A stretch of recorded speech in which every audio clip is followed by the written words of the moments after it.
Hi there, and welcome to the Modern Day Mirror podcast. We're reviving the lost art of storytelling with true stories from listeners just like you. We're here for the humor, nostalgia, the lessons, and to reflect each other's light as modern day mirrors.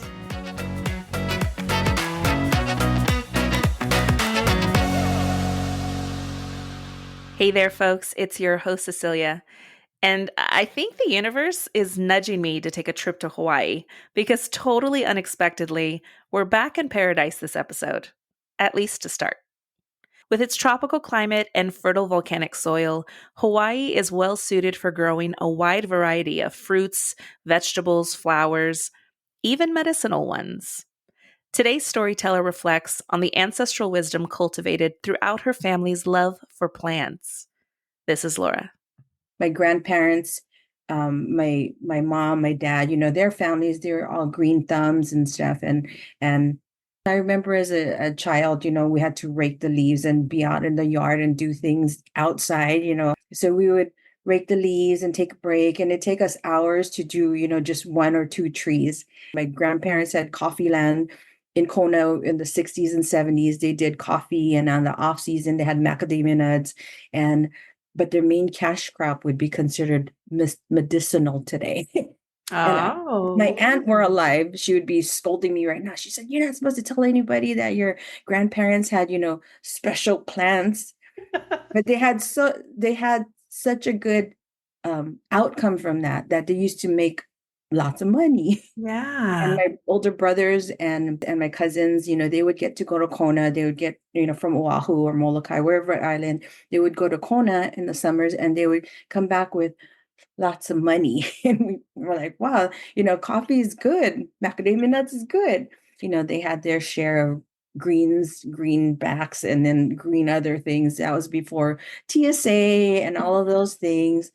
They had what we'd call in Hawaii, Operation Green Harvest.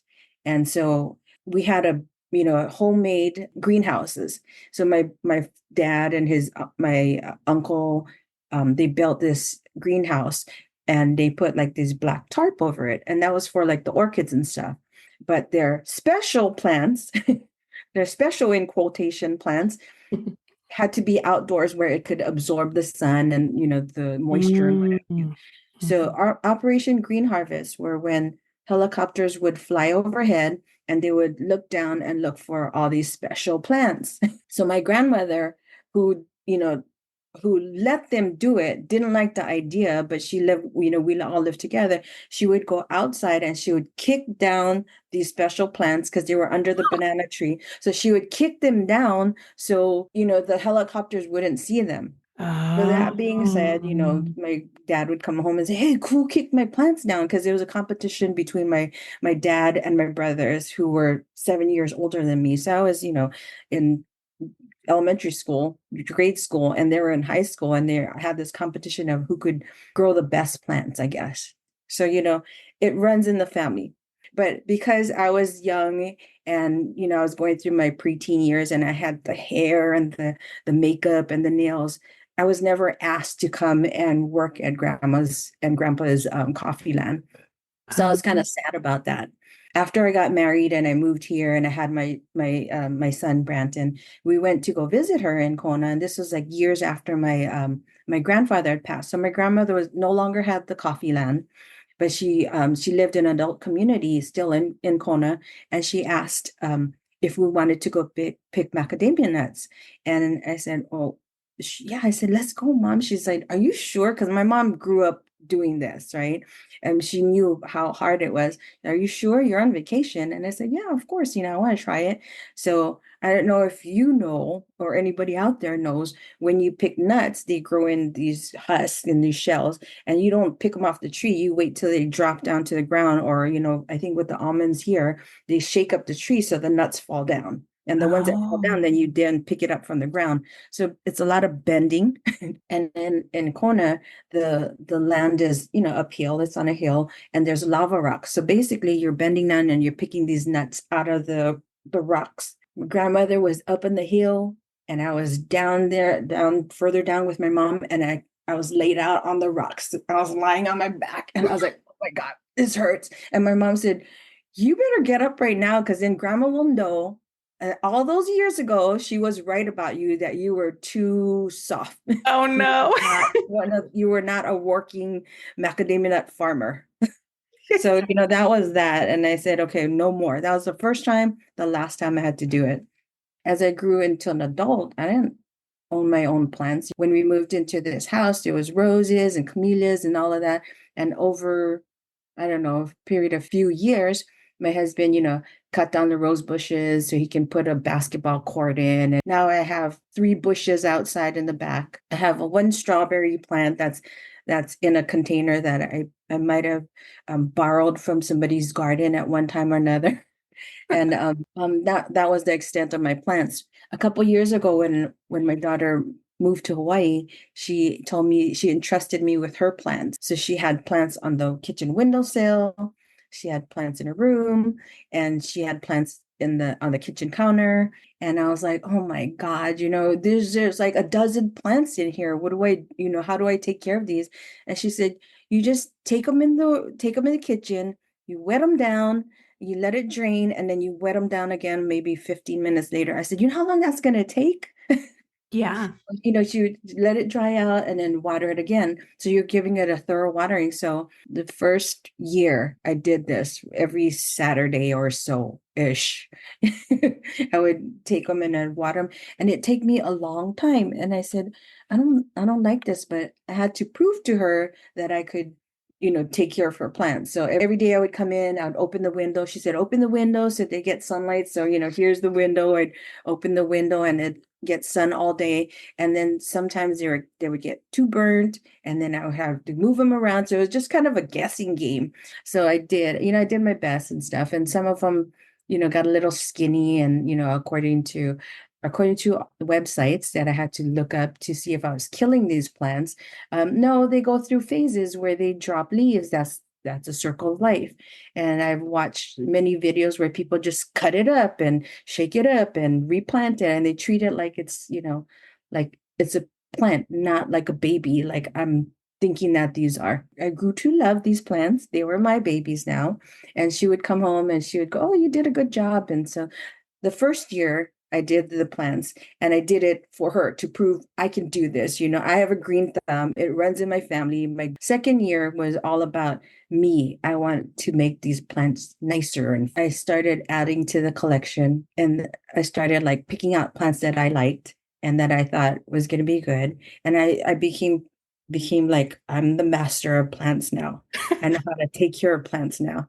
Well, first of all, I had one plant that I took care of at work. It was one of the doctors I work with. And every time she would go on vacation, she would say, can you take care of my plant? And it was a peace lily and it was doing pretty good. And then she decided it was getting a little bushy, so she was going to share it with me. So she let me take half of it home and then she left the other half at work. And it was growing okay. The one here at my house was flourishing, and the one at work, hers started dying. And I tried to, take care of it as best as I could. And it was like 2 leaves, and then maybe 3 leaves, and then it would be wilting. And so, over the course of, I would say about 5 years, it's now become a plant that has life. So I have bought plants. I have bought more plants and more plants. And now I think I have about from maybe a dozen like she had. I think I have about 40 to 50 plants. And it's because some of them I had to like repot and separate it out. Some of them I bought. And every time I go to Lowe's now to buy something, something, I always stop at the plant section. I have plants that I bought that I thought that I was doing okay, and then the leaves start turning brown, and I'm like a mom that's worried about her child.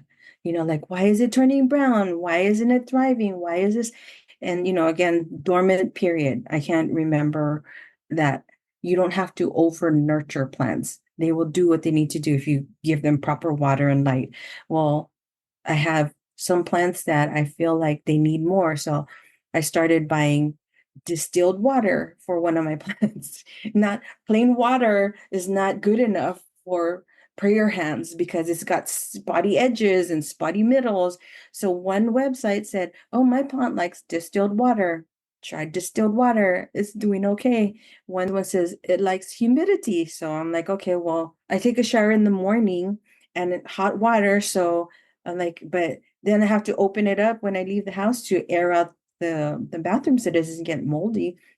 So I take the plant and I put it in the shower with me because being in the bathroom is not enough. So I have two plants in the back of the shower, and my husband's looking at me and he's going, what in the heck are you doing? I said, it needs moisture. He's like, okay, but I'm not taking a shower with those plants in there. I'll take it out. I'll take it out. So, they go in and out. And finally, I got my son to agree to let me to keep it in his bathroom. So it's thriving there with the distilled water, but only that plant. All the rest of these other plants get regular tap water, tap water plants. Only that one because I'm trying to keep that one and make it flourish like it once was when my daughter left. Like I said, a lot of people got into plants during the pandemic, and a lot of I watch a lot of videos, and I find it really hilarious that we get obsessed with our plants and we talk to our plants and we leave and we talk to our plants, say, well, I'll be back. Well, maybe I do. I don't know if we all do, but so much so that I'll open the window and at the evening I'll close the window so the neighbors are looking through and watching my plants like creeping. But so much so that my husband, one day I was leaving for work and he said, oh, you want me to open the window for you? And I said, yeah, that's fine. So he went in the window and I heard him say, hi, Laura's plants. You guys doing okay?